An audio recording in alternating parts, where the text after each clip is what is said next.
Bus எல்லாம் போகுது. ஏன் பைத்தியக்காரனுங்க எல்லாம் ஒரே டைமில் வந்து விட்டா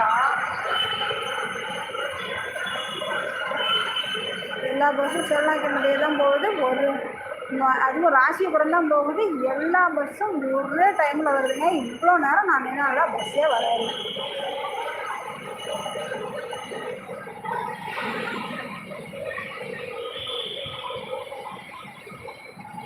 அது என்ன டைம் அப்படி கொடுப்பாங்களோ தெரியல.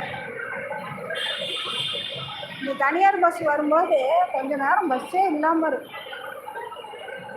அப்புறமா கவர்மெண்ட் பஸ்ஸை ஒரே சமயத்தில் விட்டு சும்மா பஸ் போயிடுச்சு. இதெல்லாம் ஒரு நிர்ணயமே பண்ண மாட்டாங்களா? வியாபாரம் இல்லைன்னு நினைக்கிறேன். இப்போ ஒரு பஸ்ஸா மல்லூர் பஸ் இப்போ தான் போச்சு பாருங்க. இன்னொன்று வந்து ஃபுல்லாக ஆகிடுச்சு. இதுக்கு பின்னாடியே ஒன்று வந்துட்டு இருக்குது. அதுவும் மல்லூர் பஸ். மல்லூர் 52 தான். சாமி இன்னொன்று வந்து அங்கே நிற்கிது. வரிசையாக 4 பஸ் ஒன்றாவே போனால் எப்படி தான் வருது? இங்கே எப்படி தான் அயோத்தி பண்ணுறது பஸ்